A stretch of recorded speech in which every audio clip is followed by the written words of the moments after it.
les bipèdes. Bienvenue dans cette nouvelle émission de CGY. Je suis toujours le Doc et je suis entouré de mon camarade Néo. Bonsoir tout le monde, bonjour. Il n'y a personne, il n'y a pas de public aujourd'hui. Non, pas cette fois, effectivement. Bon, alors, mais on a deux invités, comme d'habitude exceptionnels, vous le savez très bien. Maintenant que vous connaissez l'émission, puisqu'on en est à la 58, 57, 8, 9, je sais plus. Elle n'a Bref. pas compté. Mais en tout cas, voilà, on continue d'explorer le jeu vidéo et là, on va parler de scene design. Mais qu'est-ce donc que le scene design, le ciné design? Eh ben, on va voir ça, on va voir avec nos invités Olivier Soleil et Solène Jaunet. Voilà, on reste dans le jaune du soleil, tout ça, les rayons. On espère envoyer plein de rayons lumineux et plein de bonnes ondes. Pas de touche. Oui, non, mais il a fait la vanne en off juste avant, et là, du coup, il essaie de trouver une autre manière de le dire. J'adore. Mais qui nous illumine aussi, mon petit Néo? Nos Patreos bipèdes. Exactement. Évidemment. Petit carronneur. Mais comment devient-on Patreon bipède? Mais c'est fou, il faut aller sur le Patreon de CGY, bien sûr. Bah oui. Il y a 3 paliers, junior, mid et senior, 1 euro, 3 euros, 5 euros, plus ou moins, hein, c'est toujours pareil, comme d'habitude, ça n'a pas changé cette histoire. Voilà, donc si vous voulez nous soutenir, évidemment, le plus important, c'est surtout de partager le podcast, hein, parce que c'est surtout comme ça qu'on partage le plus tout ce qu'on enregistre, on fait ça pour tout le monde, donc l'important, c'est que les gens découvrent tous ces métiers-là, et ceux qui sont curieux apprennent un tas de choses. Et donc, si vous voulez en plus nous soutenir financièrement, ce qui est extrêmement gentil, et dont on remercie déjà du coup tous les Patreon bipèdes qui sont déjà souscrits, entre guillemets, parce que c'est pas une souscription, c'est un truc qui est débité à chaque émission, voilà. Et donc quand vous êtes junior, mid ou senior, ces 3 paliers en fait vous permettent d'avoir les émissions en avance. Et puis plus vous montez dans les paliers, plus vous avez accès au Discord, vous pouvez nous poser des questions ou réagir aux dernières émissions. On met aussi votre CV éventuellement ou des liens vers vos books, etc. Dans les notes de l'émission, voilà. Donc c'est des petits goodies aussi. Des petits quand goodies. On est senior. Effectivement. Donc c'est un bon moyen de partager ça avec nous en plus. Donc voilà. Et puis évidemment, il y a aussi un Spreadshirt, il y a aussi un PayPal. Voilà, il y a pas mal de choses. Vous pouvez aller voir sur le site de CGY si vous avez vraiment envie de nous soutenir. C'est extrêmement gentil. On remercie tous ceux qui le font déjà. Et oui. Et les futurs aussi. Et bien sûr. Évidemment. Et bien évidemment, à partir du moment où on devient Patreon bipède, on a le QI qui s'élève, on a une chance incroyable, oui. on trouve du boulot dans la semaine si on n'en a pas. Surtout en ce moment. Je veux dire, voilà, c'est incroyable. Je pense que d'ailleurs, tous ceux qui ont piqué le boulot de tous ceux qui n'en trouvent pas, c'est des Patreon bipèdes. Forcément, c'est forcément ça, tout autour du monde. Bref, ce sont là les bêtises, et on va regarder, on va apprendre qu'est-ce que le scene design. Moi, personnellement, avant de travailler chez Ubi, je ne savais absolument pas ce que c'était. Et en plus, j'ai fait une erreur parce que j'ai entendu scene design et pour moi, c'était scene, la scène. S-C-E-N-E design. Donc, je me disais, c'est du set dressing, c'est-à-dire on va mettre les assets, les objets à droite à gauche et on va bâtir, en fait, faire un peu le côté architecture intérieure ou extérieure. Et en fait, absolument pas, je m'étais planté. Et c'est en discutant avec Olivier que j'ai appris ça. Alors, l'illumination. Exactement, l'illumination du soleil. De soleil. De Solène et de soleil. C'est quoi? Qui commence? Qu'est-ce que c'est que le scene design? Je vais Olivier commencer. Allez, je me lance. Désolé Solène. Avec plaisir. Ton moment de gloire arrivera plus tard. Le scene design, on dit aussi tech design, d'ailleurs. Ce sera peut-être moins confusant pour tech design. Certains. Tech design parce que c'est Technical Cinematic Designer. C'est long, c'est pourquoi. Donc, tech design, il manque le mot scene. Et si on met le mot scene, ça le rallonge. Alors, on dit encore scene designer. Mais c'est plutôt, justement, des techniciens. C'est plutôt des gens qui vont faire la connexion entre la technologie et les artistes. On peut vraiment résumer grossièrement comme ça. Donc, ils vont connaître... leur particularité, c'est qu'ils connaissent très bien l'éditeur du jeu, de développement. D'accord. Le moteur de jeu. Le moteur et la couche éditeur au-dessus du moteur qui envoie les données au moteur.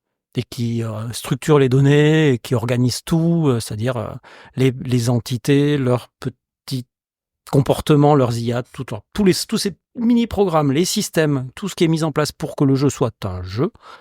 Tout ça, c'est grâce à l'éditeur, évidemment, que ça se structure, que ça s'organise, qu'on met des textures, des objets, des maillages 3D, des animations sur tout ça. Donc, on a cet outil qui est gigantesque, faramineux, quoi, qui est à la fois un moteur de rendu, à la fois un générateur d'animation, mais aussi un générateur de particules, un générateur de systèmes un peu pseudo-intelligents, avec des personnages qui trouvent leur chemin tout seuls dans un décor. Enfin, voilà, c'est plus qu'un logiciel d'animation et de rendu et de modélisation, c'est un truc qui cumule tout ça et qui, à la fin, finit par faire une sorte de film animé interactif, quoi, puisque c'est le joueur qui est aux manettes.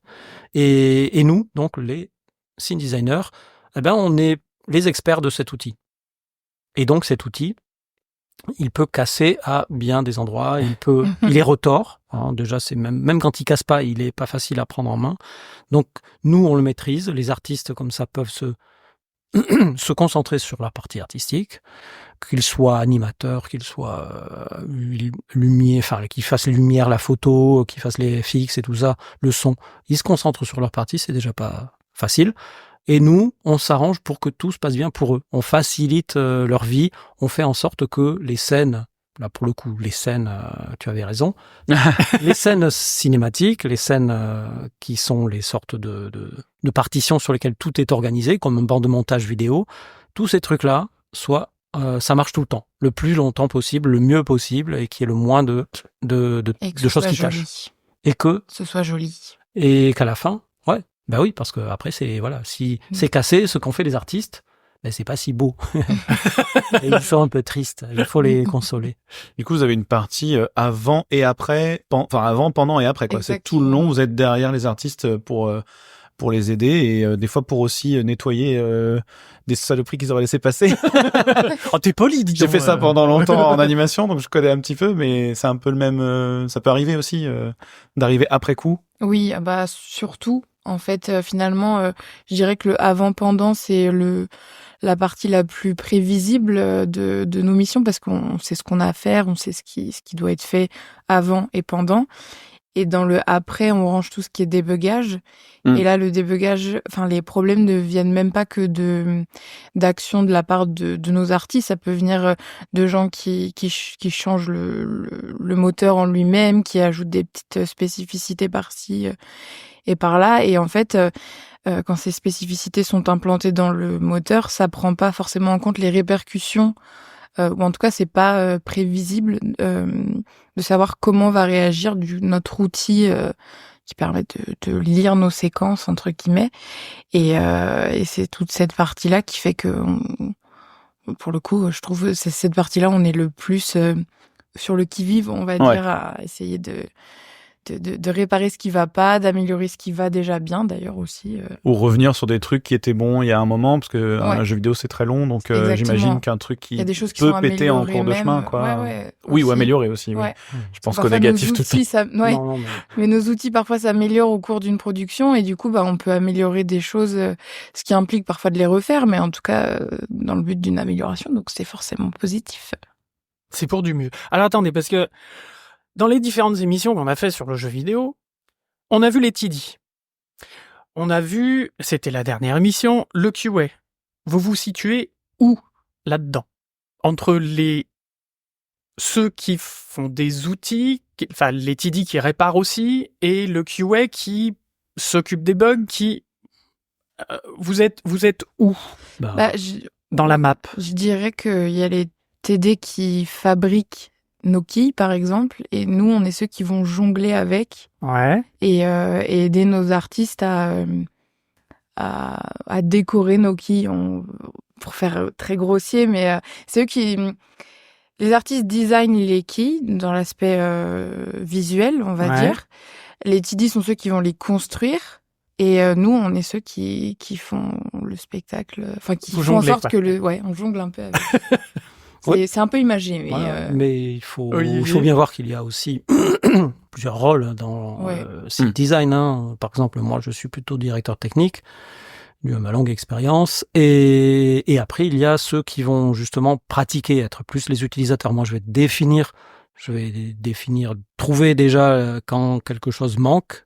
On a besoin d'un outil, d'une fonction, d'une propriété quelque part dans l'éditeur pour nous permettre de faire quelque chose proprement. Et ben, il va falloir le développer. Donc, à moi de le faire, puisque j'ai le rôle de TD, de directeur technique dans le tech design. Et quand c'est livré, mes petits lutins, les scene designers, ils peuvent jouer avec et ils peuvent rendre la vie à tout le monde beaucoup plus facile. Et bien sûr, il y a de la casse. C'est pas que des choses qui évoluent dans le bon sens, c'est aussi des régressions, ce que disait Solène. Donc, il faut être vigilant. Alors, bon, on n'a pas qu'un rôle, on en a plusieurs de toute façon. J'ai pas abordé tout à l'heure le fait que on est aussi, il y a le terme designer. Dans designer, il y a quand même design, ça veut rien dire en français. Mais design, ça veut dire quelque part qu'on crée des choses. Et par exemple, Solène a beaucoup travaillé sur des dialogues, des séquences de dialogue. C'est-à-dire que là, elle crée des séquences narratives avec l'outil qu'elle maîtrise parfaitement. Et là, pour le coup, c'est beaucoup moins technique, quoi. Donc, on est un peu couteau suisse. On se dit entre nous, dans l'équipe, on est un peu des couteaux suisses. Il y a par exemple aussi dans notre équipe, il y a des gens qui sont très versés dans la compression, la conversion de vidéos, de fichiers vidéo, ne serait-ce que la génération des fichiers vidéo. On utilise beaucoup d'équipes de post-production. Il faut prévoir des fichiers vidéo au bon format et ça doit être assez carré. C'est un processus assez carré, très carré même, il faudrait dire. Et ça, par exemple, comme c'est pas très artistique, c'est plutôt technique, connaissance d'outils. Alors, c'est pas l'outil de développement, mais c'est d'autres outils. Eh ben, on se dit, tiens, c'est parfait pour un scene designer. D'accord. Voilà, donc on est comme ça, un peu utilisé dès qu'il y a un besoin, un manque une chose à faire. Cette huile dans les rouages, les joints dans les... Ouais. Oui, c'est ça. Oui. Finalement, on a un métier, je trouve, très malléable. Je vois même toutes les entreprises n'ont pas la même définition du cinématique designer. Et c'est vrai qu'Olivier parlait beaucoup de l'aspect technical cinematic designer au début. Mais c'est vrai qu'il y a même même au sein de notre entreprise à nous, il y a d'autres équipes qui font notre métier et qui n'ont pas du tout la même pratique de notre métier au quotidien. Alors, j'ai eu l'occasion de travailler sur des DS et c'est une scène dialoguée, pardon. Ah, d'accord. C'est moi aussi, merci. Pour moi, DS, c'est Nintendo DS, moi. C'est des voitures. Non, ouais. Dialogue scene en anglais, DS. D'accord. Et en fait, c'est un peu toute la version interactive de la cinématique où on peut skipper les dialogues, on peut faire des choix. Et voilà. Justement, est-ce que vous pourriez dire globalement, parce que là on parle donc de cinématique pour ceux qui n'auraient pas encore suivi dans le fond, je vous vois. Qu'est-ce que vous mettez dans cinématique? Parce que j'ai l'impression que ça regroupe beaucoup de choses. Il va y avoir, tu viens de parler des dialogues scene, donc des scènes dialoguées. J'imagine qu'il y en a des interactives, d'autres non. Vas-y, je vous laisse... Il y a la dialogue scene, donc qui est, je pense, la seule qui puisse être interactive, je crois. J'ai moins d'expérience. Une scène de QTE, oui par et exemple. non. Voilà, il y a aussi des scènes QTE, ce qu'on appelle les Quick Time Events. On les range dans les cinématiques. Qui sont en général des cinématiques déguisées en jeu, comme dans God of War, où il y a beaucoup d'exemples dans certains jeux très narratifs, justement, et très linéaires, le plus souvent. Donc, on peut aussi, moi, ça m'est arrivé de faire des séquences de QTE, proprement dites. Et voilà, si le projet s'y prête, comme c'est scripté, comme c'est des choses qui sont très très définies dans le temps, qui doivent arriver, il faut presque la définition de la cinématique, c'est quelque chose qui est cinéma, donc quelque chose qui va être linéaire dans le temps. On veut pas forcément qu'il y ait d'aléatoire là-dedans. On veut que on retombe sur la même image, on veut que ce soit toujours la même chose à l'écran, le premier jour, le 10e jour, pour tous les utilisateurs. On veut être le plus déterministe possible, c'est le mot qu'on dit souvent. et c'est la différence avec le jeu. Et c'est là où on a les scene designers, on a un rôle assez important, mais très invisible. C'est que le jeu supporte très mal surtout les grands jeux type monde ouvert, les blockbusters type Les gros Assassin's triple Creed, A, Ghost voilà, Recon, ouais. Far Cry et tout ça. Pour eux, c'est des jeux où tout peut arriver à n'importe quel moment. Et nous, on arrive avec, comme une équipe de tournage, tu vois, on débarque dans la savane ou au milieu d'une ville, et tout d'un coup, on dit, il y a une scène là d'amour qui va être jouée à cet endroit-là, dans cette rue ou au pied de cet arbre. Alors, qu'est-ce qu'on doit faire? Il faut bloquer tout ce qui pourrait parasiter cette séquence cinématique. Et c'est là où, justement, on a des outils pour créer des sas, des transitions, non pas visuelles, mais technologiques, on va dire, entre le jeu, les systèmes du jeu, tous les personnages animés par le jeu. Si on est dans la savane, il y a des fauves, forcément. Hein. Il faut les empêcher d'attaquer le joueur qui joue sa scène romantique. Si c'est Assassin's Creed, il y a des gardes à proximité qui font le tour du palais. Et lui, il est peut-être en train de discuter avec son acolyte ou en train de faire quelque chose avec son corbeau. Que sais-je. En tout cas, il faut circuiter, poser, en quelque sorte, poser au sens mettre en pause, beaucoup de mécanisme, système du jeu. Oui, parce que tu vas couper les inputs du genre, tu vas couper la manette, quoi. La manette ne va plus fonctionner à ce moment-là. Donc, faut bien qu'il se passe quelque chose derrière. Faut bien que le moteur génère lui-même. Même à vivre. Par exemple, t'arrives dans une ville et on te la présente, mais t'as besoin que la caméra se décroche, qu'elle aille montrer quelque chose, peut-être. Peut-être que la lumière change aussi et que tout d'un coup, tu mets, comme on voit la ville du dessus, il faut faire animer des choses dans le fond, des trucs. Le but, tous ces trucs-là, c'est vous qui les mettez en place, du coup. C'est ce qui permet de faire ces visuels, puisqu'après le but d'une cinématique, c'est de montrer des choses sous un angle que le joueur avec la caméra du jeu ne verrait pas. Ouais, c'est ça, voilà. Finalement, c'est ça, pour raconter tout ce qui est narratif, pour raconter le jeu, faire vivre les personnages, expliquer peut-être des objectifs parfois, mais de façon plus spectaculaire, de façon plus émotionnelle que ne le ferait la caméra du jeu dans l'angle que voit le joueur tout le temps. C'est-à-dire du cinématographique, il est toujours loin de tout pour avoir la visibilité la meilleure sur ce qui peut lui arriver. Hein. On veut pas qu'il lui arrive trop de bricoles, ou du moins qu'il soit pas surpris. Donc on veut lui donner les moyens dans le jeu de réagir à tout ce qui se passe. Et dans la cinématique, non. On utilise les codes du cinéma, donc on le surprend, on lui fait peur, on fait tout ce qu'on ferait pas dans le jeu, on en profite dans les cinématiques. Et pour ça, donc, effectivement, ça veut dire qu'il faut avoir plein d'outils dans cet éditeur de jeu et dans le moteur, plein d'outils pour débrayer des choses, les réembrayer quand on repart dans le jeu après la cinématique, et ainsi de suite. Ce qui n'est pas forcément le cas dans des séquences type dialogue, type QTE, qui, eux, peuvent être un peu plus dans la continuité du jeu, et on veut moins créer de dissonance cognitive, de dissonance visuelle entre nos cinématiques et le jeu.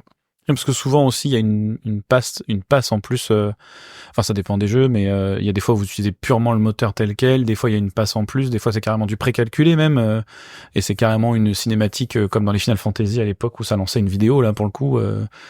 Donc, j'imagine que ça aussi, ça change un petit peu toutes les manières de faire, non c'est vrai que il y a autant de façons de pratiquer notre métier qu'il y a de types de cinématiques différentes, finalement.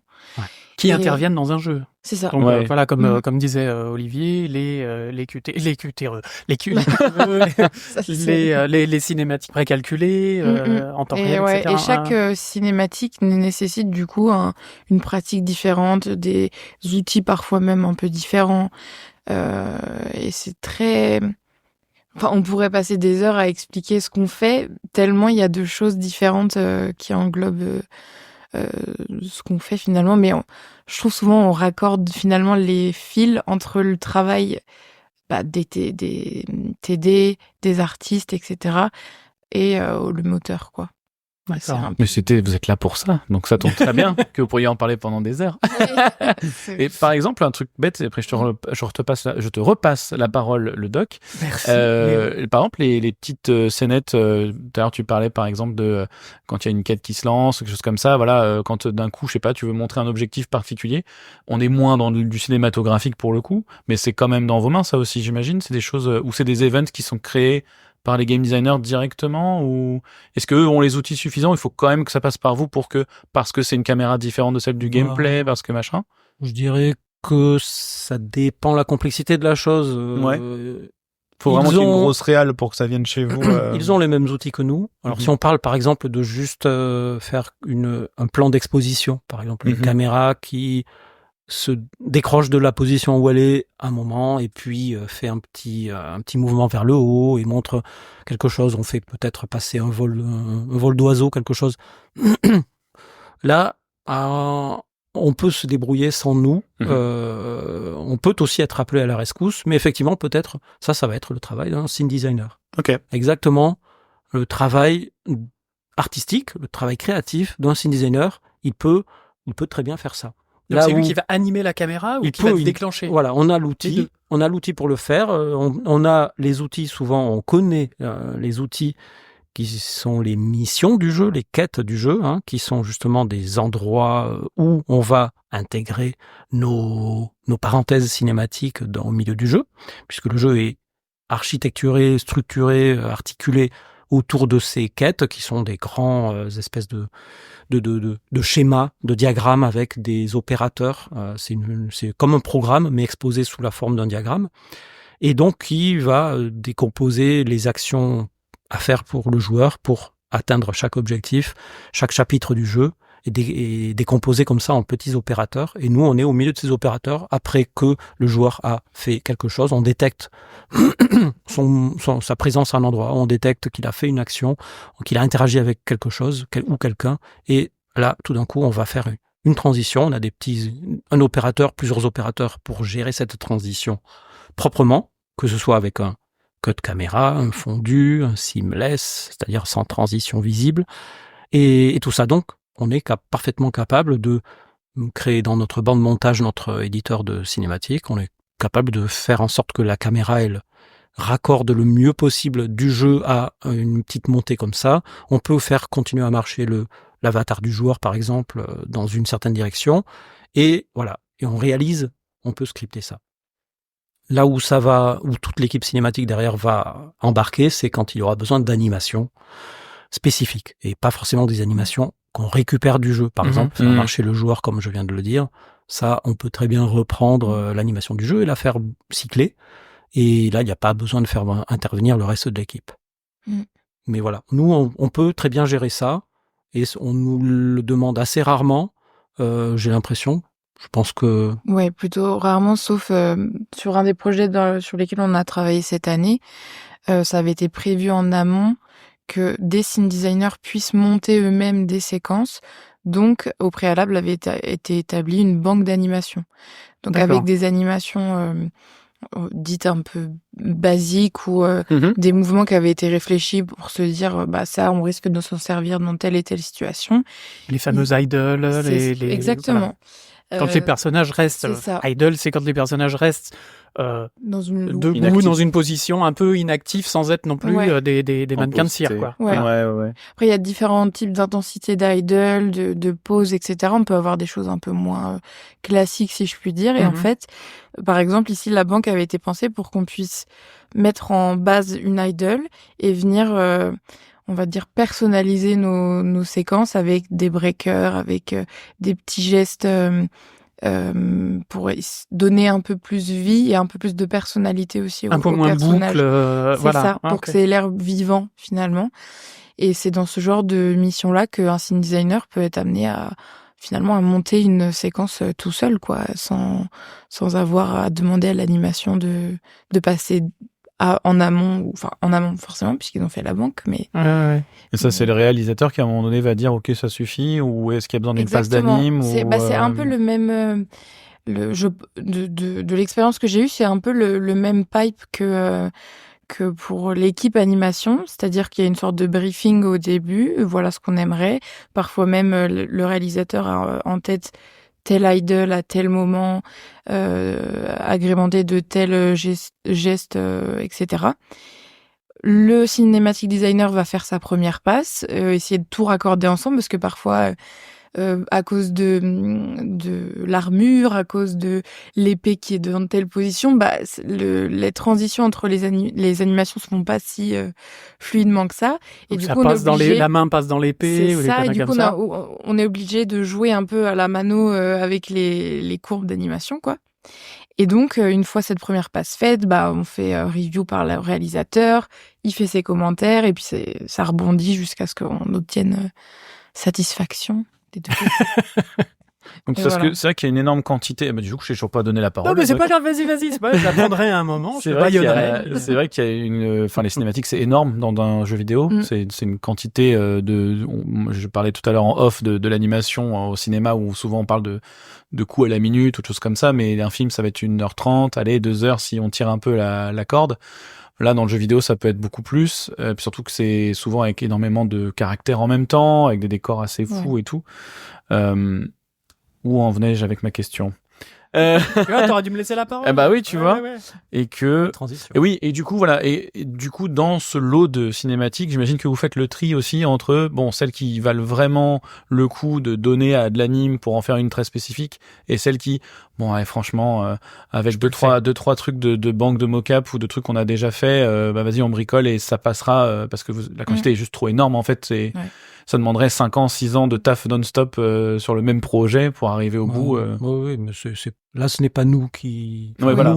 C'est pas nous qui décidons, c'est le budget qui décide. C'est le budget en ressources humaines et ressources budgétaires qui va décider. Hein. Ouais. On a, et ce en général, dialogue, il se fait avec le réal et la prod et... Lui, il doit valider. Il doit valider qu'on lui dit, cette séquence-là, la séquence X, à ce moment-là, on pense qu'on n'a pas les ressources pour la faire, alors ça va être juste de la récupération d'anime du jeu. Ok. Lui, s'il hurle en disant mais non, mais celle-là, il a absolument besoin de voir l'acteur pleurer, et que on va jamais pouvoir faire ça avec de l'animation récupérée. Mm-hmm. On n'a pas ça dans le jeu, on n'aura pas les poses que j'ai en tête, donc on va trouver un compromis. Non, de toute façon, c'est toujours des compromis, des validations. Il y a une chaîne de commandement assez complexe, je ne sais pas pour le cinéma. Je pense que c'est justement moins compliqué parce que le cinéma, il sait où il va, en quelque sorte, on va faire des images, c'est linéaire, ça va dans un sens, il y a un réalisateur qui est à la fin, je pense, le garant. Et puis, ce n'est qu'une œuvre multimédia, il n'y a pas d'interaction dedans, il n'y a pas de jeu derrière, il n'y a pas de système qu'il faut aussi gérer en plus. C'est pas un truc qui est de temps en temps interrompu par autre chose et qu'il faut aussi gérer. Donc, nous, la cinématique est une partie d'un jeu vidéo et ce sont vraiment comme des parenthèses de cinéma dans le jeu où le joueur est libre de faire ce qu'il veut, ou en tout cas, on lui donne des ingrédients à lui de jouer avec. Et nous, on va avoir le réalisateur qui valide de son côté, réalisateur côté cinématique, mais on a aussi souvent un directeur créatif, un directeur narratif pour le jeu, qui vont être tous les deux garants, alors à un niveau plus ou moins haut. Le directeur créatif est en général au-dessus de tout le monde. C'est lui qui est le garant de la totalité du jeu, que sa vision est respectée à la fin quand le jeu sort. Et puis après, il y a un directeur narratif qui est son délégué pour s'occuper avec nous des raccords entre le jeu, les cinématiques, que cette telle cinématique qui avait du sens peut-être à un moment dans l'écriture du jeu, le jeu a dévié. Cette partie-là a été changée parce que c'était trop long, trop court, trop dur pour le joueur, ou enfin voilà, les playtests vont révéler que il faut modifier une partie du jeu, et ça a des répercussions sur une cinématique. Une phase de gameplay qui a plus d'intérêt, d'un coup, peut avoir un impact très fort sur oui, mais on a installé ça dans une ciné, qu'est-ce qu'il fait du coup le joueur après il rentre chez lui, tu as tué sa sœur et en fait bon ça va, tout va bien, il rentre chez lui, il boit une bière. Effectivement, oui, ça peut avoir un impact. Exactement. On a beaucoup de problèmes en tout cas qui sont très particuliers aux jeux vidéo, aux cinématiques du jeu vidéo. Ça en fait partie. Ça plus le temps réel, évidemment, qui est une contrainte ultra forte. On pourra pas reparler des précalculés qui sont une manière de s'en dégager, mais pas totalement. Et le fait que on filme nos scènes, encore une fois, dans un monde qui évolue tout le temps pendant 2 ans de production, on va dire, de vraie production, en général c'est 2 ans, sur les gros budgets comme les Assassins. Ça veut dire qu'autour de nous, les choses, elles changent sans arrêt. Et parfois des choses très anodines, purement techniques, parfois c'est très visuel, parfois c'est narratif, carrément narratif, où un pan entier de l'histoire va sauter parce qu'on n'a pas le temps de le réaliser comme il faut dans le jeu. On peut pas, voilà, ça avait l'air bien au départ à l'écriture, finalement on peut pas le faire comme on en rêvait. Donc on le coupe, on le remplace par autre chose, et la séquence narrative qu'il introduisait ou qu'il a finissait ou qui était au milieu, qu'est-ce qu'on en fait? C'est des questions qui se posent tout le temps, et on a nous des compromis à faire tout le temps avec la qualité des cinématiques qu'on produit. Évidemment, certaines, on va leur donner, alors on a toujours des numéros, on leur donne des numéros qui sont comme un niveau d'amour qu'on va leur donner. Oui, vous pouvez faire ça à la maison, vous aussi. Et on leur donne des numéros qui nous permettent justement de quantifier le nombre de gens, les équipes qui vont être dédiées à chacune d'entre elles. Et voilà, pour finir, sur ce truc-là, il y a à peu près entre 1h15, 1h30 de cinématique sur ces gros jeux. Donc ça revient à faire un long métrage. C'est pas si loin. Et ça ne compte pas les dialogues. Évidemment. Dont parlait Solène, par exemple. Et sans exemple. compter... Pardon, vas-y, oui. Non, et sans compter les dialogues et d'autres petites séquences qui peuvent se rajouter, comme parfois on a besoin de nous pour faire de la promo, pour faire du marketing. Et on produit des choses qui n'apparaissent pas dans le jeu final, mais qui sont quand même des minutes en plus. Oui, pardon. J'allais dire, mais même les ciné, j'ai plus le mot-clé, le nom en tête, mais qui sont finalement des vidéos qui sont faites par d'autres équipes que nous. Oui. Je sais plus comment ça s'appelle. J'ai un trou. Et oui, ça a eu plusieurs noms, Mais oui, là ce sont des ciné. Non, oui, CGI, voilà, exactement. Ça va parler aux auditeurs. Les bipèdes, là, debout. Ouais.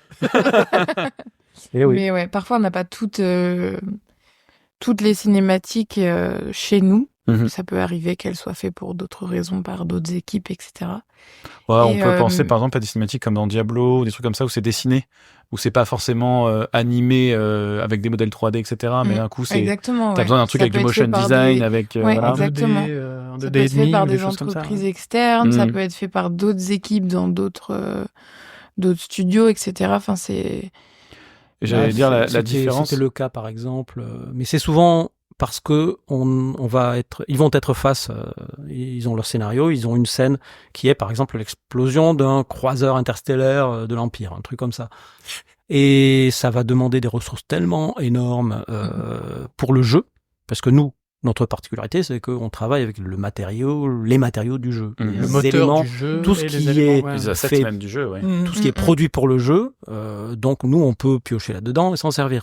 Maintenant, dans le jeu, il n'arrive jamais, à cause du fait c'est du temps réel sur des consoles, qu'on va jamais faire exploser un croiseur interstellaire en vrai, avec les milliards de particules, avec tout ce qui va avec, en plus du jeu qui tourne. Donc c'est quelque chose, on va tout de suite se dire, ça non, vaut mieux déléguer ça à un studio externe qui va faire ça très bien avec de gros outils de synthèse, des gros moyens de faire en Fortiche, gros, des équipes, des studios, des vrais studios de production. C'est ça. Et on va leur fournir les modèles, un court-métrage, quoi, le problème à l'intérieur, au sein de.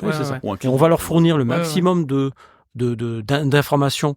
C'est l'inverse de nous quand on travaille sur une adaptation de film. C'est nous qui fournissons du matériel visuel pour qu'eux se calent dessus sur le visuel des personnages et sur les visuels divers qui vont être dans leur séquence pour qu'ils soient raccords avec notre jeu.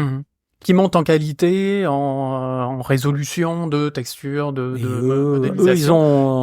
Ils poussent les potards à fond parce qu'ils n'ont pas les contraintes du temps réel que vous avez. Eux, c'est zéro contrainte, à part le temps et le budget, chose que, nous, on en a beaucoup d'autres en plus. Et dans ce cas-là, ils vous filent une vidéo que vous intégrez. On le récupère, Là, c'est quelque chose qu'on va récupérer d'une équipe externe et qu'on va intégrer dans le jeu comme on le ferait avec nos propres ciné. Simplement, ces images-là, c'est pas nous qui les produisons, nous on est juste là à les recevoir, à l'autre bout du tunnel Internet. On fait la partie tech d'intégration parfois. Après, de toute façon, c'est à nous de l'intégrer dans le jeu au bon moment, dans telle quête, telle mission, à tel endroit, comme il faut. La contrainte d'une vidéo comme ça, c'est quoi? Parce que j'imagine que si vous livrez un truc en 4K de 3 minutes, ça pèse son petit tas de mort, quoi. Donc, c'est quoi pour vous? Est-ce que c'est vraiment contraignant déjà, encore aujourd'hui, le poids, par exemple, d'une vidéo qu'on vous envoie? Est-ce que ça doit être recompressé? Est-ce que ça doit être remis dans une moulinette? Est-ce que ça a un vrai lien avec le moteur et que le moteur est capable d'encaisser tel type de vidéo ou machin. Je sais pas, j'ai des questions un peu bizarres, mais C'est Beaucoup de délicat. Je garde la parole. Désolé Solène, mais Mais oui. Là-dessus, Oui, vas-y. j'ai quand même, je remets la casquette de directeur technique, là, voilà, c'est fait. Mm. Et bon, je parle comme ça, du coup. Belle casquette d'ailleurs. Donc, s'il vous plaît. Et effectivement, les vidéos ont un poids c'est presque un âne mort, hein. On a fait des calculs, on s'en rapproche. Et on fait très attention au nombre de vidéos qu'on met dans les jeux parce qu'effectivement, on pense beaucoup de plus en plus aux gens enfin, les jeux se vendent maintenant beaucoup de façon digitale. Les gens vont télécharger le jeu et si le jeu il est rempli jusqu'à la gueule de vidéos en 8K 3D avec des flux de dingue, il va regretter un peu son achat à un moment. 300 gigas à télécharger. Surtout s'il Ça, habite il va pas, mettre 3 jours avant de le récupérer avec la fibre à fond. Ouais, ouais. avec s'il a pas de fibre et tout ça. Donc on fait très attention à ça. Malheureusement, on n'a pas tellement de levier là-dessus parce que le nombre de pixels il augmente avec les générations de consoles, avec la puissance qui augmente régulièrement. Donc les gens ils veulent des pixels de plus en plus petits. Et voilà, on va utiliser les meilleurs compresseurs, on va trouver les meilleurs rapports de compression. Ça, c'est le seul levier qu'on a finalement pour faire en sorte de livrer quelque chose qui va pas coûter trop cher en stockage et qui va quand même être beau. Voilà, un niveau de compression qui satisfera tout le monde et qui va pas faire hurler les gens au budget de. Il reste, une fois qu'on a mis les textures, une fois qu'on a mis les mèches, une fois qu'on a mis le programme, le moteur, une fois qu'on a mis les sons sur le disque Blu-ray, par exemple, il reste combien pour les vidéos? Là, on a une barrière infranchissable, quoi. Et ça, on le sait qu'à la fin du jeu, quand tout a été produit. Oh la vache, bah oui. Donc, le budget, on l'évalue assez tôt, assez rapidement. C'est des architectes du jeu. Donc des gens qui sont bien placés pour faire ces calculs-là, qui traquent pendant toute la production la quantité de données qui sont livrées, tout ça, qui traquent des textures qui sont 10 fois trop grosses pour leur intérêt dans le jeu. Et heureusement qu'ils sont là, ces gendarmes, pour faire en sorte qu'on a un peu de place à la fin pour stocker ce genre de vidéos. Mais alors, si je continue sur les vidéos, il y a pas que la place, il y a aussi des inconvénients pour nous dans la vidéo, qui semble être une super solution. Parce que artistiquement c'est magique. Alors, on peut tout faire, on n'a aucune limite. Mais c'est pas vrai. C'est pas vrai. Il y a des limites en fait. C'est que comme le jeu justement, c'est pas un film. Le jeu, le joueur a la main dessus et le joueur il peut par exemple changer les attributs, le costume de son personnage. Il peut changer même sa tête, il peut changer sa couleur, son sexe. Enfin bon, ça c'est une première chose. Si on fait une vidéo, on va pas faire des versions de vidéo avec toutes les combinaisons de visuels sur le personnage. Donc, on va éviter, quand on fait une vidéo précalculée, on va éviter de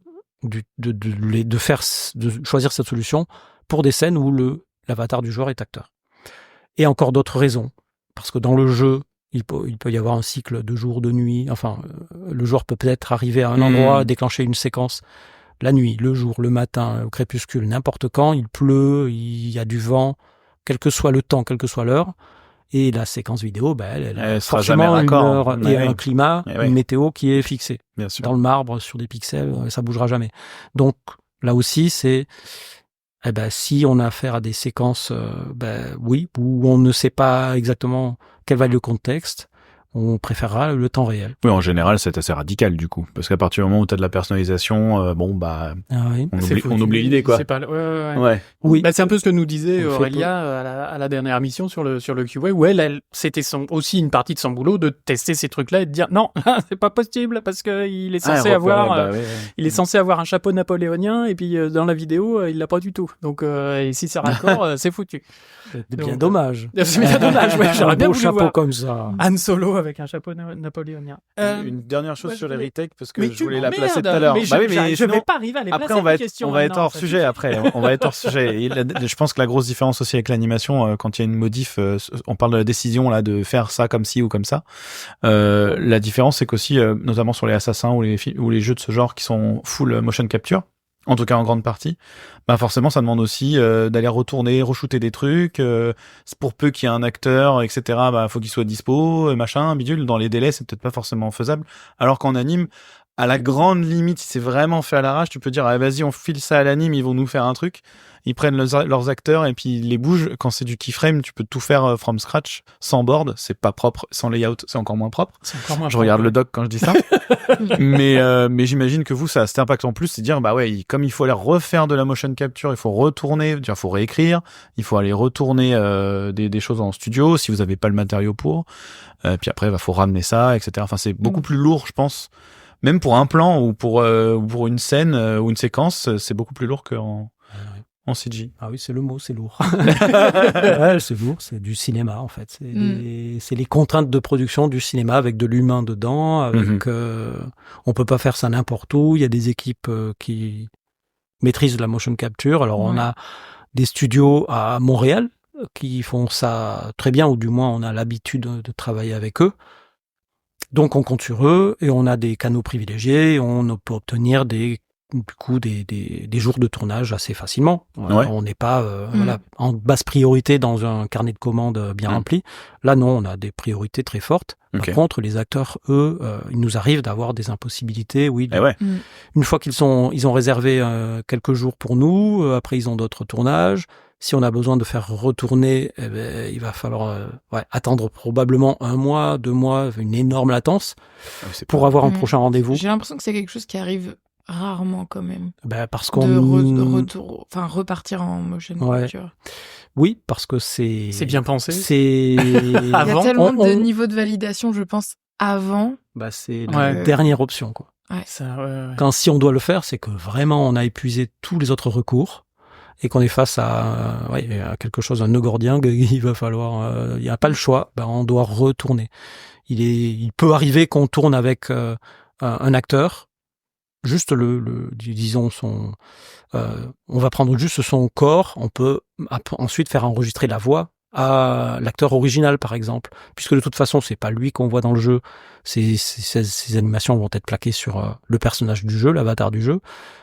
Finalement l'acteur, son physique peut ne pas être complètement, on peut le dissocier de la voix en fait. Donc la chance d'être dans quelque chose d'assez virtuel comme le jeu vidéo et que c'est pas exactement l'acteur qu'on filme, on peut trouver ce genre de choses. Mais je pense que c'est arrivé très rarement. On évite ça comme la peste. Parce que c'est très lourd, très coûteux, très problématique. C'est ça, au niveau budget, ça vient rajouter un truc, quoi, en plus. Et exactement. J'ai plus l'impression qu'on a tendance à essayer de trouver des solutions scotch, entre guillemets. Je pense notamment à une fois où était arrivée un peu tard une demande de seamless sur une cinématique qui avait pas du tout été prévue. Un raccord. C'est-à-dire une transition sans coupure. Sans coupure. Voilà. Comme par exemple du jeu le à la dernier ciné ou de la ciné au jeu. C'est ça, le dernier plan de la cinématique et le premier plan du retour au jeu. Du gameplay, du jeu, ok.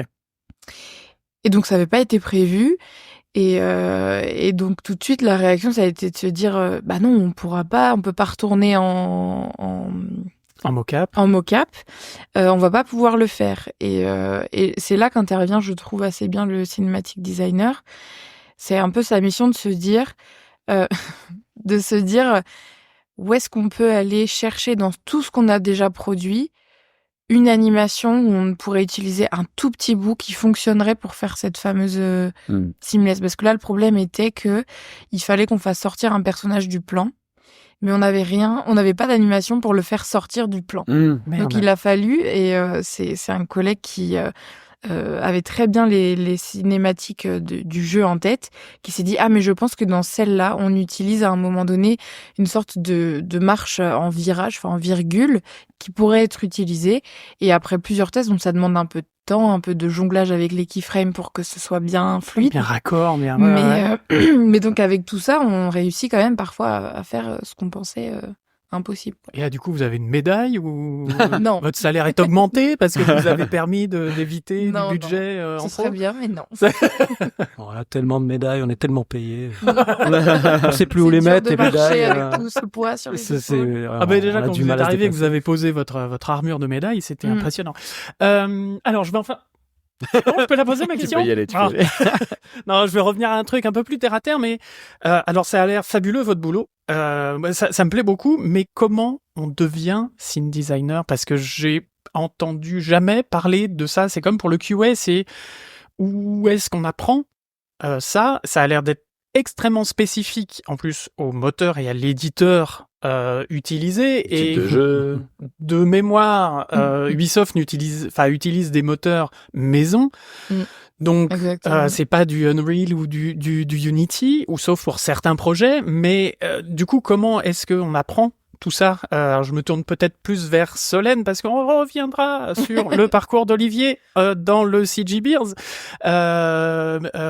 Comment est-ce que toi... C'est quoi tes études? Qu'est-ce que tu as fait comme Ouais. études? Et comment t'es arrivé là? Qu'est-ce que je fais là? Qu'est-ce que tu fous là, Solène? Eh ben, il n'y a pas de vraie réponse à cette question. Merci. Voilà. Je ne peux parler que de mon expérience parce que je pense que toutes les parcours des scene designers avec lesquels on travaille sont tous différents. Ouais. Moi, j'ai commencé par des études en graphisme. Enfin, j'ai fait une mise à niveau en art appliqué. Ensuite, j'ai commencé un BTS en design graphique que je n'ai pas fini pour basculer en bachelor. Au début, ils avaient appelé ça game design, mais c'est plus, ils l'ont renommé game experience design parce on faisait pas un vrai diplôme de game designer. On voyait un peu finalement tous les corps de métier nécessaires à la construction d'un jeu vidéo, mais on n'était pas spécialisé en game design. Ok. Et donc, suite à ça, moi, je me suis découvert une petite passion pour la narration. Donc, je suis partie faire un master de scénariste orienté cinéma d'animation et jeux vidéo. Et c'est en fin de master, finalement, que j'avais la possibilité de faire un stage si je voulais. Et c'est comme ça que j'ai atterri à Ubisoft en cinématique design. Parce qu'à l'époque... Tada! À l'époque, je voulais essayer de trouver en narration, mais c'était très compliqué. C'est toujours compliqué, la narration. Et est arrivée cette offre de stage en cinématique design et ça m'a paru très intéressant. J'ai postulé et ça l'a fait, puisque maintenant ça fait 3 ans. Ouais. Et pour répondre à ta question, comment on se forme, de mon expérience, c'est une fois embauché qu'on devient vraiment scene designer et qu'on s'y forme parce que je pense que mon manager à l'époque a reconnu mon potentiel vis-à-vis des outils, des missions, etc. Mhm. Et comme on utilise des moteurs maison, forcément on est obligé de se former une fois qu'on a les outils en main et on peut pas anticiper ça quand c'est des moteurs maison. C'est ça. Voilà, donc je pense qu'il faut avoir une appétence pour pas le cinéma, mais raconter des choses parce qu'il faut y être sensible. Mhm. Je pense que c'est bien de consommer du cinéma, des séries, des animés, plein de façons de raconter des histoires différentes, même parfois de la BD. Enfin, il y a plein de choses pour raconter une histoire, pour pouvoir avoir cette sensibilité-là et être capable de se dire, voilà ce qu'on veut faire. On a ces contraintes-là qui nous empêchent. Comment, sachant, moi je sais tout ce qu'on peut faire avec nos outils, qu'est-ce que je pourrais proposer pour trouver une solution? Et parfois, on arrive à changer de transition pour raconter plus ou moins la même chose, mais différemment. Mhm. Et du coup, il y a que par la pratique, pour moi, qu'on peut se dire cinématique designer. Il faut le tenter, postuler et bon. Et puis apprendre en fait C'est le ça. moteur, Par la pratique, l'éditeur, voilà. Mais je pense que avec les collègues, ouais, et puis dire exactement. j'aimerais pouvoir faire ça, comment est-ce que je peux le faire, parce que mais un peu pour ok. dire que finalement c'est ouvert à toute personne qui est capable de communiquer sa sensibilité et son attrait pour le cinéma Pour et la mise en raconter Mhm. exactement, et qui n'a pas peur de l'aspect tech parce que c'est quand même aussi notre quotidien. Oui, Donc, parce que voilà. ce que vous nous racontez depuis le début, c'est que ok, il y a un côté artistique de narration, comme tu viens très bien de l'expliquer, Solène, mais il y a aussi un côté hyper tech, Ouais. c'est-à-dire que là, l'éditeur, le moteur, le machin, qu'est-ce que je peux faire, jusqu'où je peux le pousser, quels outils j'ai, et comment je les utilise, Bien parce sûr. que là, on est vraiment les mains dans le moteur, quoi. Oui, C'est voilà. vraiment ça, quoi. On est souvent un support technique pour l'équipe d'artistes autour de nous, hein, au fur et à mesure durant la production. On fait le support technique parce que les outils sont capricieux. Bon, bref. Même sans parler du jeu final, de ce qui ressort dans le jeu final, déjà pour produire les séquences, on doit les aider à réaliser quelque chose, à avoir le bon personnage dans leur scène, à faire en sorte que eux ils voient le reflet de ce qu'ils ont animé dans le jeu, dans l'éditeur, dans le moteur. Donc il y a déjà ce rôle-là, oui, c'est très très technique. Nous, on est justement garant de la bonne marche du projet dans l'éditeur, avant même le moteur, que déjà les gens puissent travailler avec les outils qui sont spécifiques, comme tu le rappelais. Ce qui, d'ailleurs, il faut juste préciser qu'il n'y a aucune formation de scene designer, ce qui explique que c'est difficile à expliquer et que en fait c'est plutôt des gens qui apprennent ça sur le tas. Et effectivement, les profils dans l'équipe des gens qui sont maintenant depuis des années sont tous différents pratiquement. On a autant des programmeurs que des animateurs. Peut-être la moins tech, je pense, de l'équipe. Peut-être au départ, Elle était plus dans le graphisme, le design et dans les visuels, et la narration même, que la plupart. Mais de toute façon, c'est un bagage précieux parce qu'on peut détecter des problèmes, on peut nous-mêmes les arranger s'il y a des problèmes de raccord justement entre le jeu et la cinématique. On est là, c'est nous qui faisons la transition, on est les maîtres de la transition aussi bien en entrée qu'en sortie. Donc puisque c'est nous qui pluguons, là on intègre ça dans le jeu, c'est nous qui voyons les premiers quand ça va pas, que dans le jeu on a un contexte qui va pas du tout avec ce qui va se passer dans le premier plan de la cinématique ou la fin. Donc on a à avoir un minimum de bagage de cinéma, de narration, aimer résoudre les problèmes, je pense. Et puis ça c'est le principal. La patience, cet acharnement à vouloir résoudre des problèmes qui sont parfois il faut chercher des heures pour trouver pourquoi le décor subit une déformation et alors que on n'y touche pas, mais que ça va être un effet de triple bande, d'effets secondaires, tertiaires, quaternaires de quelque chose qui se passe dans l'animation.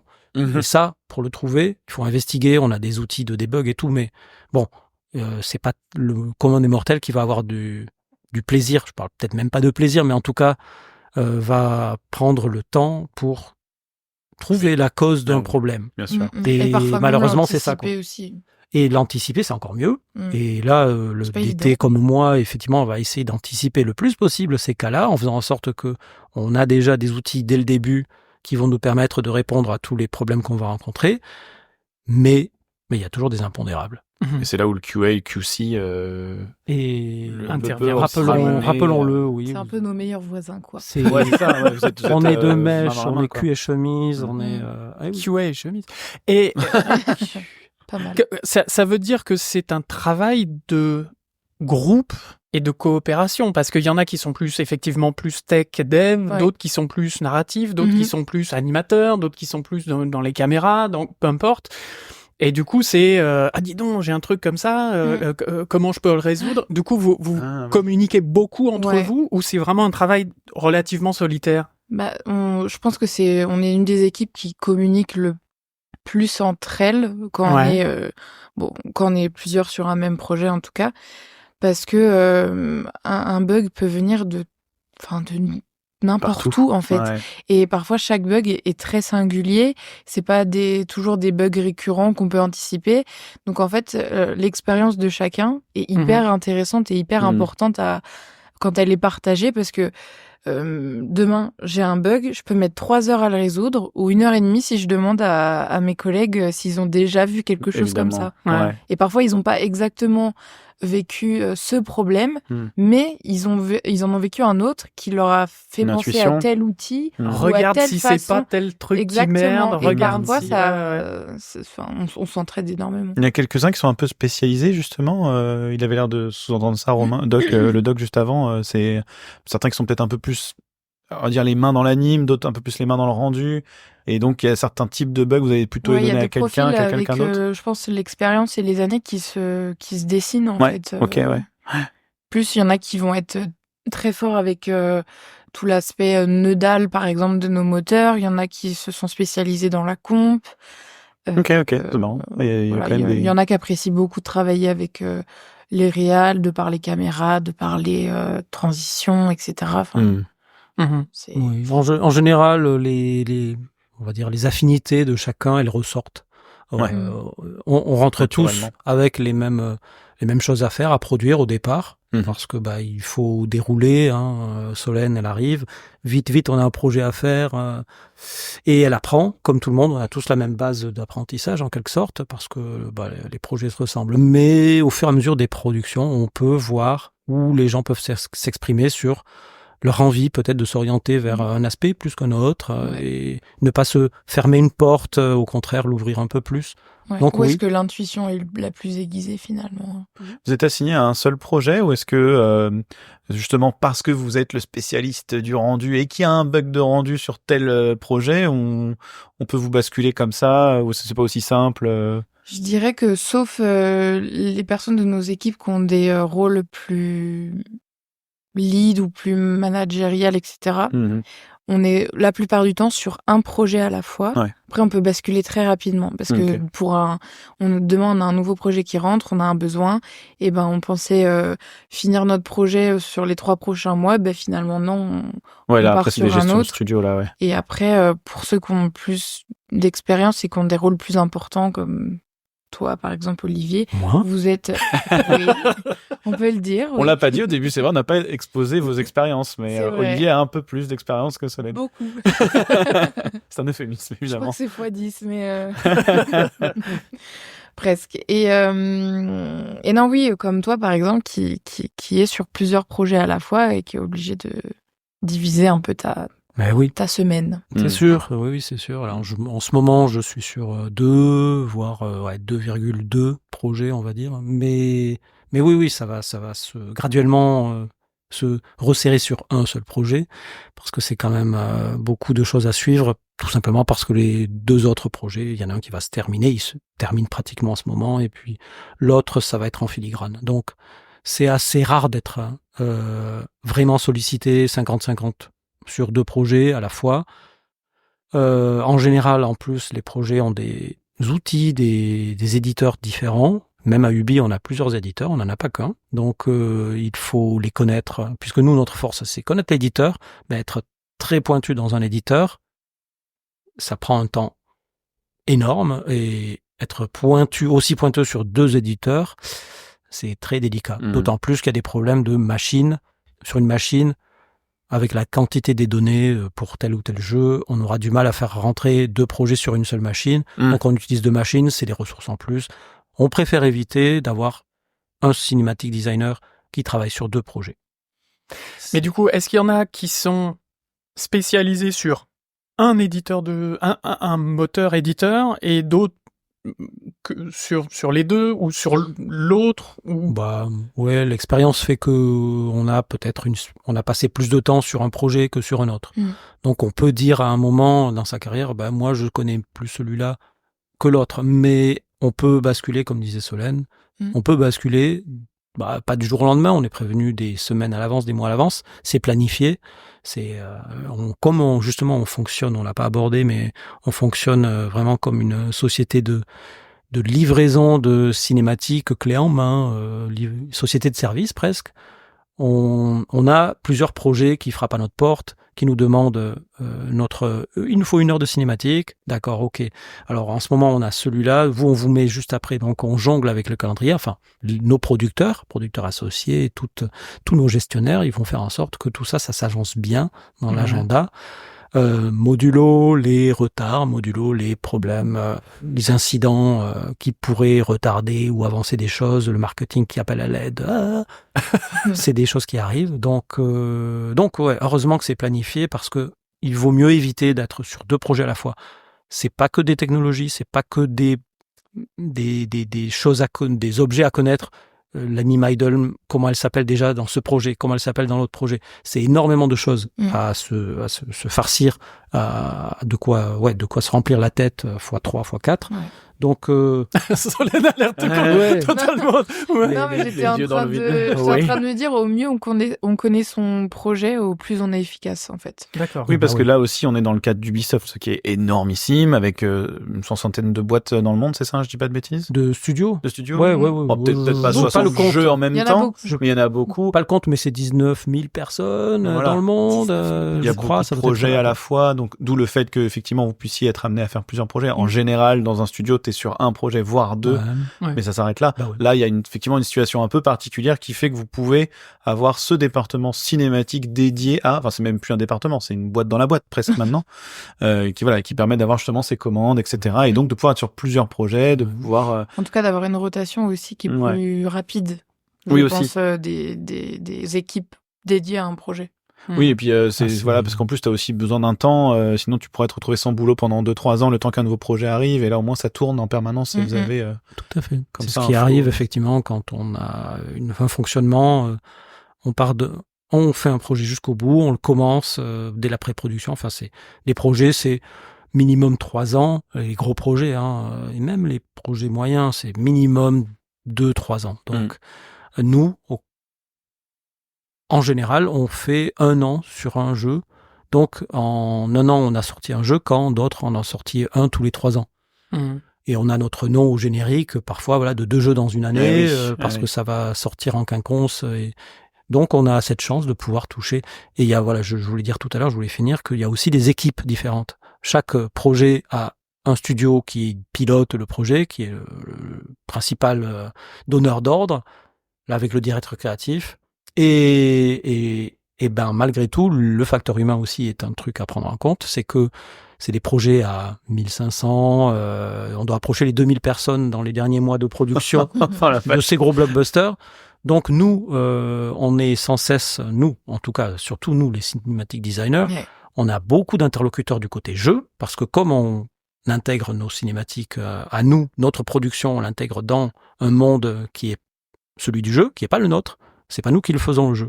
C'est d'autres équipes distantes qui peuvent être à 6 heures de décalage horaire ou pas. Ouais, ça peut être Ubisoft Montréal, Ubisoft Bordeaux, Voilà, Singapour. ça a Les été trois à la fois. récemment. C'est génial. Mais oui, c'est plusieurs studios éparpillés dans le monde à chaque fois, ces gros projets-là, quoi. Mhm. On va voir ce que le futur nous réserve, mais de toute façon, là aussi, c'est si on devait partager notre temps, notre semaine, notre cerveau entre 2-3 projets, c'est en plus de ça des listes de contacts, des listes de noms, qui fait quoi, à Eh garder oui, en tête, eh oui. qui sont, je pense, incompatibles avec l'humain, quoi. Ouais, surtout sur Ouais. des gros jeux comme ça, parce que d'une quête à l'autre, enfin d'une cinématique à l'autre, on n'est pas sur la même quête. Donc c'est pas le même quest designer. Donc c'est pas la même relation parfois qui s'est instaurée, parce que je disais tout à l'heure, les QA sont nos meilleurs voisins. Bah, nos meilleurs voisins à distance, c'est les QD, et il vaut mieux QD? avoir quest designer. design. Ah bah oui, Pardon. du coup, oui, pardon. Non oui, mais oui. c'est Bah, moi, si, j'ai les enfin. Oui, pourtant j'ai je les suis là, mais raccourcis un peu faciles. pas assez vite, manifestement. Mais non, au mieux, enfin d'expérience en tout cas, au mieux et la relation avec le quest designer, meilleure se passe la production, parce que au-delà du fait que parfois c'est quelqu'un qui peut solutionner enfin avec qui on doit collaborer pour avoir des informations, etc. Si on s'entend bien avec lui ou elle, ça peut surtout être un allié en fait dans la résolution de problèmes, dans l'intégration de la ciné en elle-même, et ouais, il faut Trouver savoir une se solution diviser avec un le, petit ouais, peu, avec le- entre les le différentes partenaire. quests, Ok. du coup les différentes équipes. Et... Bah oui, on est tous interdépendants, de toute façon. Ouais. Le un des maîtres mots, c'est les dépendances qu'on a avec, justement, je l'ai abordé tout à l'heure, c'est 2 mondes différents, notre monde cinématique et le monde du jeu. Et c'est vraiment 2 mondes antagonistes, avec l'un qui préfère l'aléatoire, le n'importe quoi, La le fun, liberté, la l'anarchie. liberté pour le joueur, une sorte d'anarchie organisée, mais qui permet au joueur de s'exprimer là-dedans. Le joueur, justement, il fait un peu ce qu'il veut, on maximise ce qu'il peut faire. Plus il a de choses possibles, plus il est content. Et nous, C'est au compliqué contraire, pour nous. C'est ça. on veut canaliser les choses au maximum. On veut pas d'imprévus, on veut pas Des rails, que bordel, des rails. on veut mettre des rails partout, quoi. On est comme ça, nous. On n'est pas créatif. Si, en fait, oui.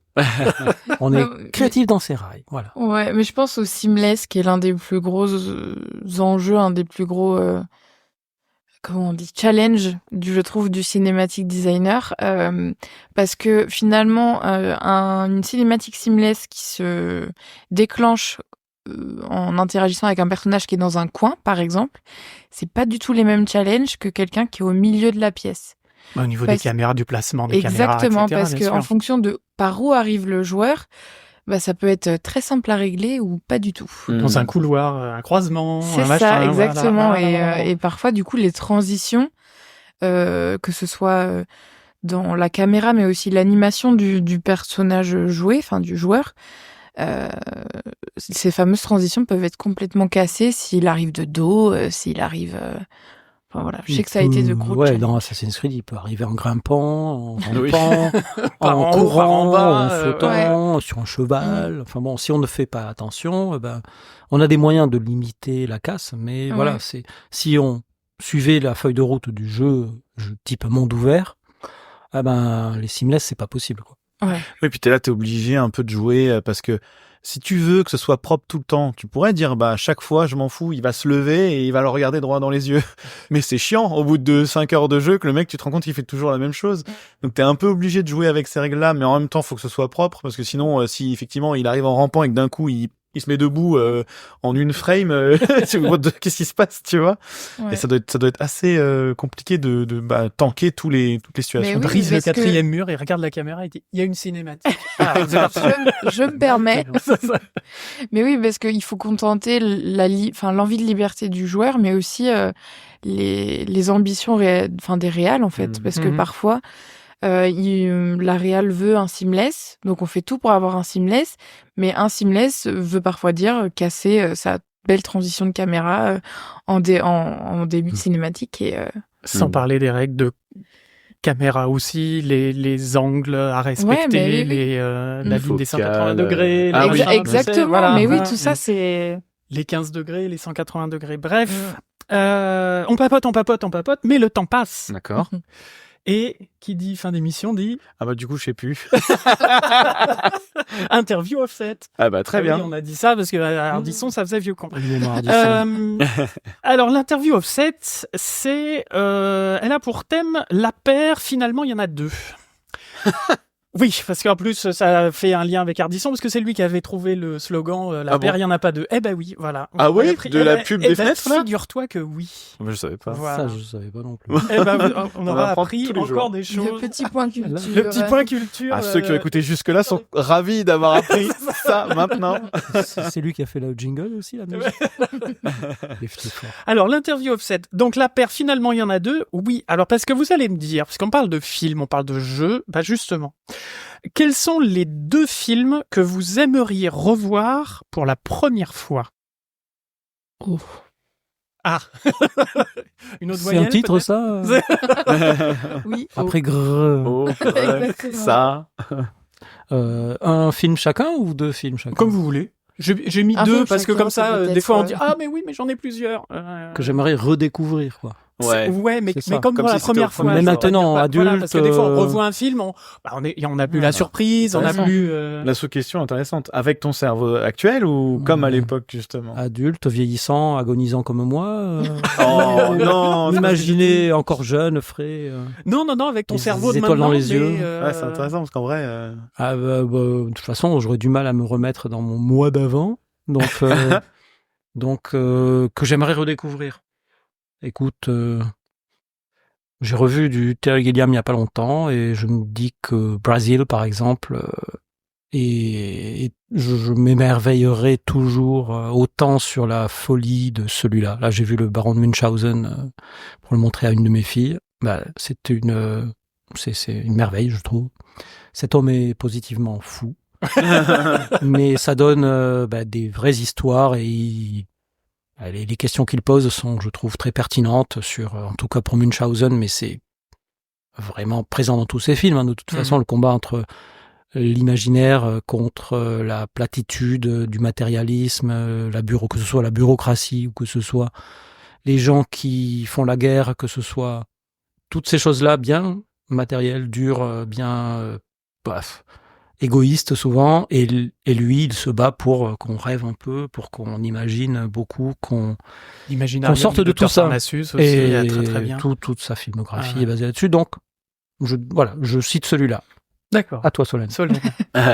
Moi, c'est un peu plus peut-être classique, mais c'est un film qui m'a énormément marqué l'année dernière, je crois. Je crois pas que c'était cette année, je sais plus. Si, c'était en début d'année. Bon, bref, je vais y aller.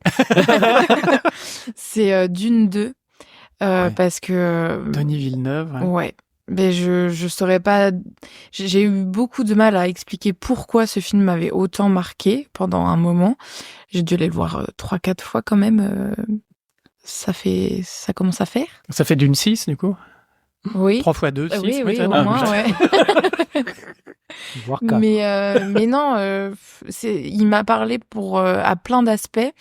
D'abord graphiquement, parce que je trouve que c'est un cinéma très graphique dans la composition d'images. Et à ce moment-là, j'étais aussi très plongée dans ma mission des scènes dialoguées, où j'avais eu l'occasion, enfin j'en sortais un peu, et où j'avais eu l'occasion du coup de faire des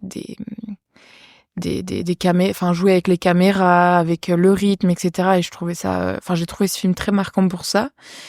Pour la bande son, moi j'avoue que dans le cinéma c'est hyper important pour moi, et je crois que je pourrais juste écouter le film en fait, comme un podcast, un peu comme ce qu'on fait ce soir, mais ouais, dans la musique je la trouve incroyable. Et pour les sujets du film, moi ça m'a fait penser à plein de sujets personnels, à plein de réflexions que j'ai envie de développer à l'avenir, etc. Et c'est vrai que bon, pour l'avoir regardé plusieurs fois, du coup, je sais que c'est pas la même expérience, et que alors c'est intéressant parce qu'on redécouvre des petites choses, mais le rythme, on le vit pas de la même façon, et je crois que pour ça, j'aimerais bien le retenter à nu. Enfin, on reset un petit peu. Ouais. Plus que le 1, du coup. Ouais. Oui, c'est marrant, le 2, Ouais, précisément, ouais. Faut que je le voie. J'avais eu un peu de mal avec le 1. Je suis choqué. T'es choqué. Moi, je l'ai trouvé un peu long, le 1, pour le coup. Tu as raison. Le 2, je suis allée le voir Moi 3 aussi. fois, quoi. Donc, Oui, c'est ça. mon avis semble un peu évident, quoi. Le 1 a quelques petites faiblesses, à mon avis, aussi. Et le 2 en a gommé pas mal.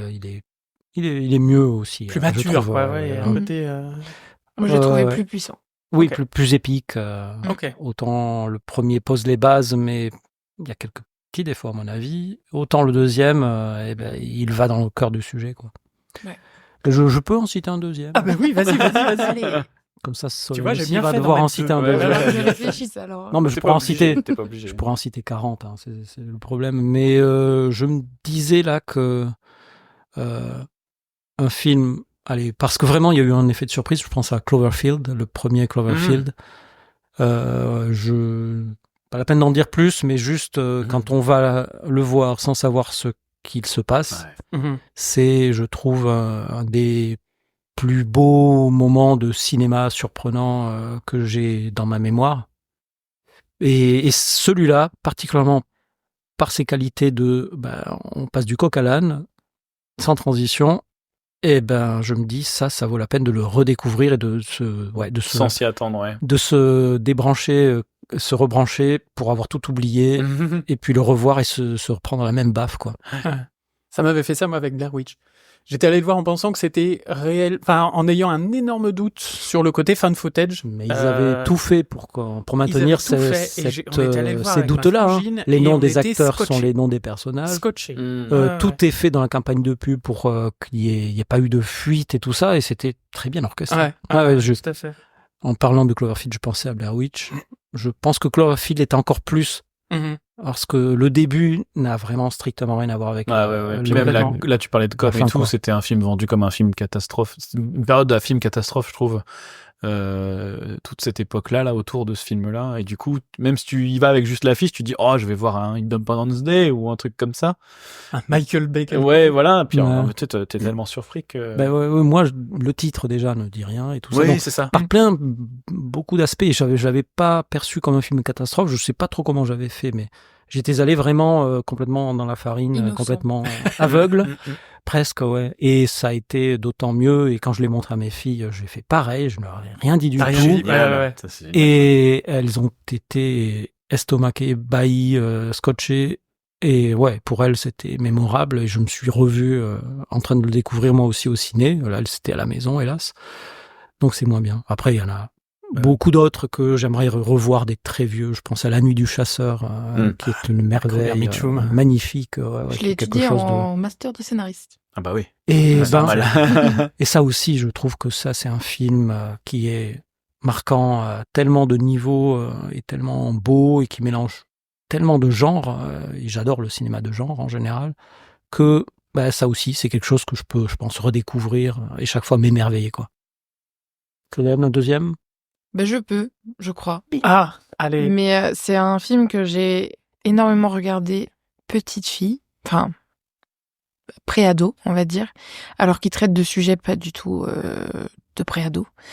Et c'est un film qui s'appelle Le premier jour du reste de ta vie. Et en fait, pour briefer rapidement, au cas où s'il y a des bipèdes qui ne le connaissent pas, en fait, c'est un film qui se découpe, il me semble, en 5 chapitres. Et chaque chapitre dresse le portrait du premier jour du reste de la vie d'un des membres de la famille.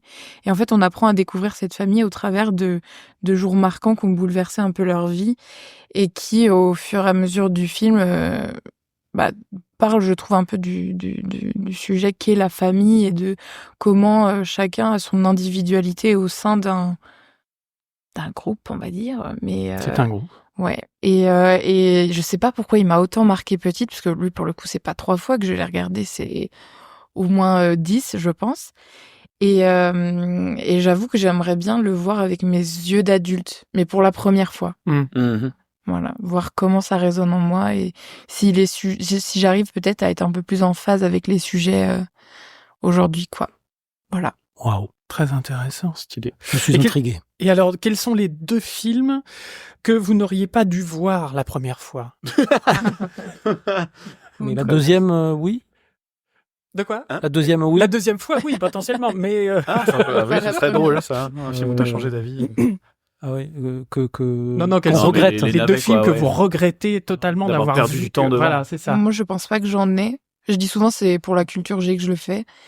Quand je passe pas un bon moment, je me dis j'ai forcément des choses à. Mais après, c'est mon aspect master scénariste peut-être qui parle. Il y a toujours des choses à tirer, récupérer. À choper, Ah mais oui. ouais. Et Justement, des erreurs, c'est là où t'en récupères le plus, d'ailleurs. Même Exactement. se dire, oh, On là, apprend des Exactement. erreurs. on Donc, peut faire ça. je sais qu'il y en a où je me suis dit, j'aurais pu m'en passer. Mais Il y en a ça pas eu me- même un où tu t'es dit, j'ai vraiment rien tiré de cette merde, quoi. Même dans l'erreur, il y avait rien à en tirer, quoi.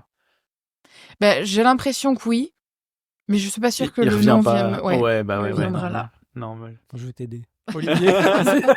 Olivier a toute une liste. Alors, il sort un carnet. J'en ai plus que des bons films. Non. Dune 2. Oh là là, je t'en ai déjà Ah, parlé. l'angoisse.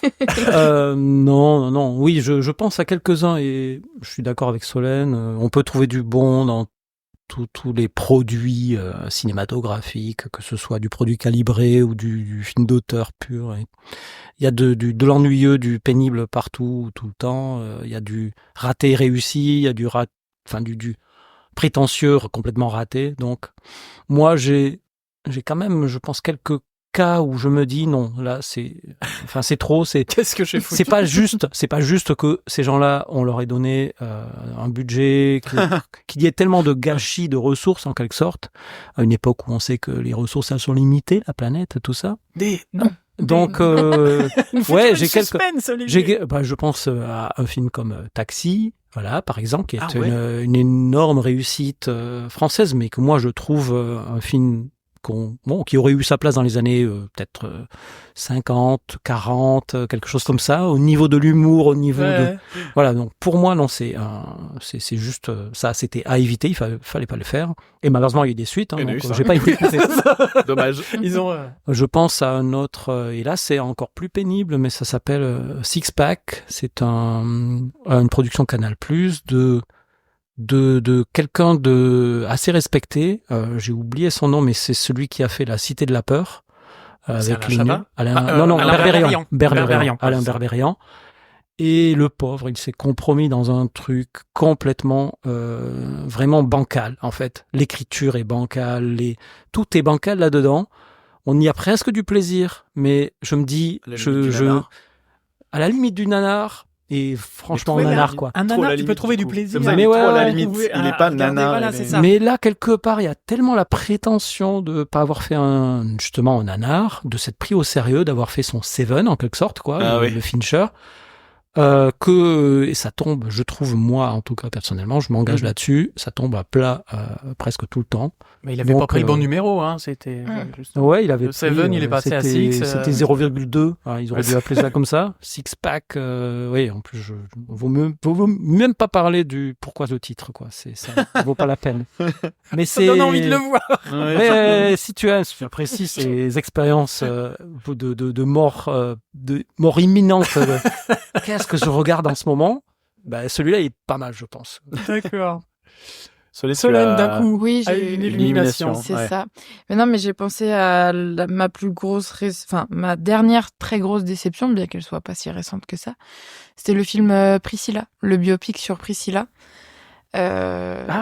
Priscilla Presley. Oui, moi j'avais Priscilla, la folle du désert. C'est ça. C'est la même. Oui, folle du désert. Oui, non, mais pour le coup, moi qui avais vu le biopic sur Elvis Presley, que j'avais trouvé sympa et que j'avais bien aimé, là, autant le rythme, autant le fond, autant la façon de traiter un personnage, j'ai trouvé tout à côté de la plaque.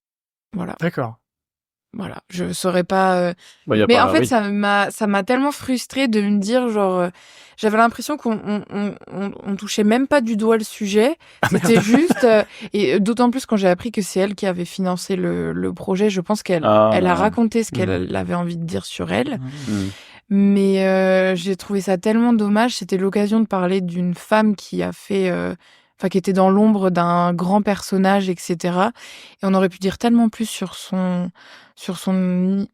histoire, je pense, ou même juste sur sa relation et ce qu'elle représente. Même si on s'éloigne peut-être un peu de la réalité, je ne sais pas, je ne connais pas leur intimité, mais je trouve qu'il y avait tellement des choses plus intéressantes et plus fortes à raconter dans ce film.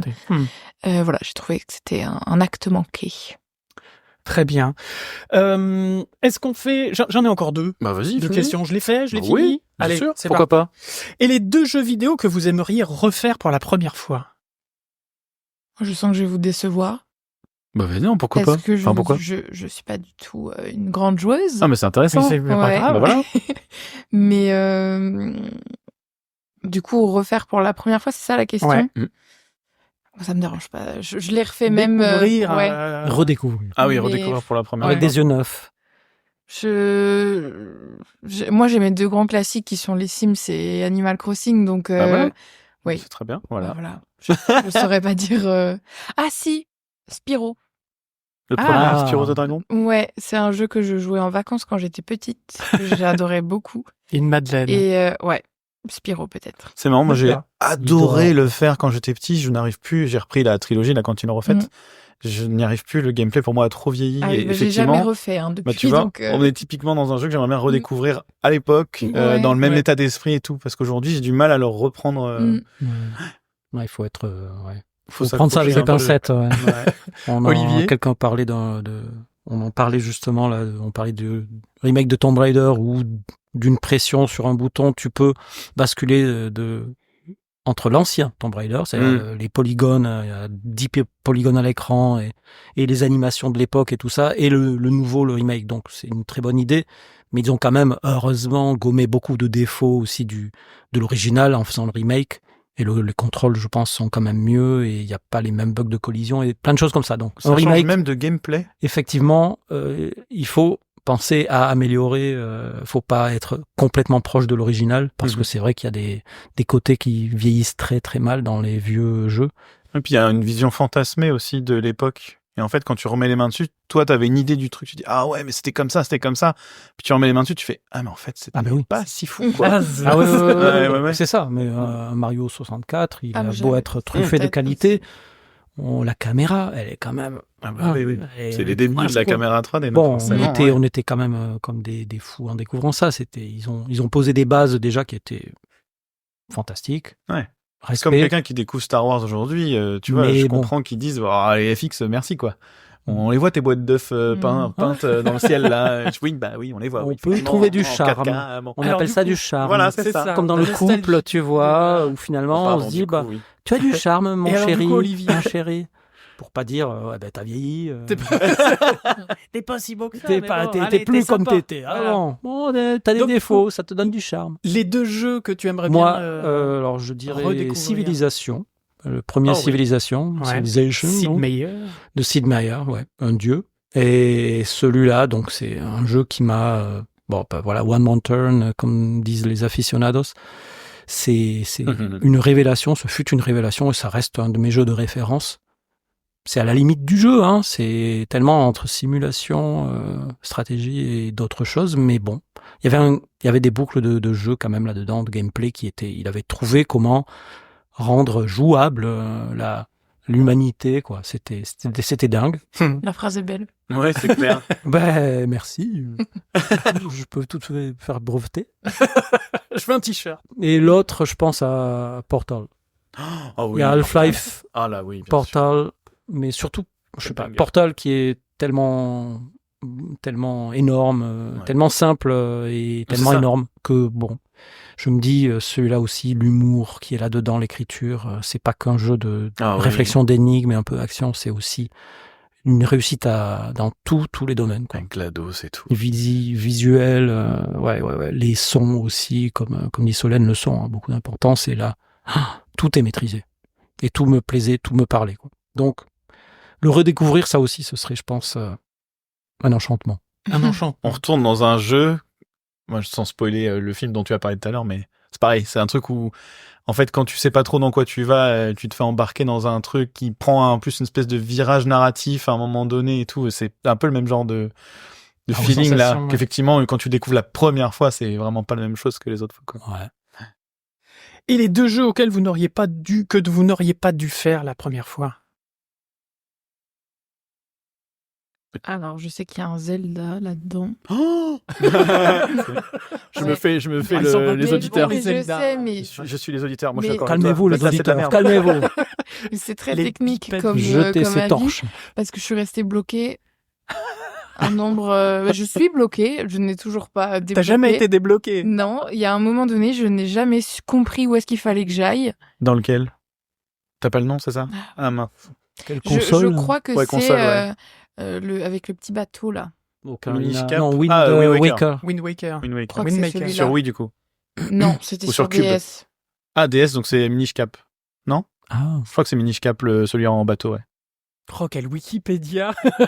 Actually, le Zelda sur Nintendo DS. Mais je crois que c'est ça, ouais. Ouais, qui avait mais- vraiment la même Ouais. patte que Wind Waker, Ouais. Mais justement. du coup, c'est une frustration qui reste un peu là, quoi. mais aucune animosité envers les Zelda. mais tu as eu Oui, du plaisir en y jouant quand même. Hein, c'est juste Oui. que tu t'es resté C'est pas bloqué, mon quoi. plus beau souvenir, mais oui. C'est parce que frustration. Frustration. Bah, les plus jeux grande. mauvais, tu les laisses tomber, c'est ça aussi le problème, quoi. Je Bah, pense que tu vas pas au bout, quoi. Non, j'ai du mal à trouver un titre, moi, là, cette question-là, quoi. Ah, dans les vieux jeux 3D de PS1, il y en avait pas mal, hein. Des grosses boules. Où tu te dis, où T'es t'as grosse. t'as une super. Ouais, mais D'un on coup, s'arrête et puis au bout d'y- on s'arrête d'y d'une heure jouer de jeu, tu et- fais, ah, c'est quoi cette loose? Ah non, mais tu vois le joueur du grenier, les jeux du joueur du grenier en général, quoi. Ouais. Mais Tintin sur Mega Drive, j'aimerais bien ne pas avoir à revivre ça. Hein. Ah la oui, si tu l'as vécu. catastrophe. Parce que je me suis arraché dessus. Bah, J'aurais pas je dû. vais citer, alors, je vais en citer un qui a toujours été une énigme pour moi. C'était un jeu qui s'appelait Cauldron sur un Commodore 64, donc des ordinateurs 8 bits, et que je trouve encore maintenant. Je crois que j'ai revu des petites vidéos, des gens qui ont fait des walkthroughs, des choses comme ça, que je trouve injouable, inintéressant, et pourtant, à l'époque, je m'étais acharné. Et pourtant, à l'époque, j'en ai passé des heures avec mon bâton de joie en train d'essayer de gouverner cette citrouille. C'était, enfin, cette sorcière, cette citrouille. ça m'est resté comme une espèce d'amertume dans la bouche, mais j'ai rien compris à ce jeu, c'est moi ou c'était lui? Je pense que c'était lui. Après le temps. Et pourtant, il était assez fameux, célèbre, il s'est bien vendu à l'époque. Comme quoi. Mais on avait moins le choix qu'aujourd'hui. Ah bah oui, c'est sûr. C'est le seul que je vais citer. Eh bien, merci. J'essaierai de retrouver toutes ces références. Ça va pas être évident. Surtout pour le dernier, mais on va trouver, ça se trouve. Tu trouveras facile. Il y a eu une suite aussi. En plus. Cauldron 2. Cauldron 2, exactement. C'était la citrouille. Le 1, c'était la sorcière, et Cauldron 2, c'était la citrouille. J'ai joué aux deux. Le 1 était pire que le premier. Bon, on va continuer à discuter de tout ça et du reste, parce que comme on l'a évoqué, comme Néo l'a évoqué, tu as une certaine, Olivier, une certaine expérience chez Ubisoft. Et puis on va explorer un petit peu tout ça. Dans le CG Beers. Dans le CG Beers, bien évidemment, pour les Patreos bipèdes. Voilà, donc devenez Patreos bipèdes et vous aurez tout ça. Vous aurez des plein de révélations sur Ubisoft, des trucs complètement incroyables. Non, je déconne. Olivier est en train de pas lire. Non.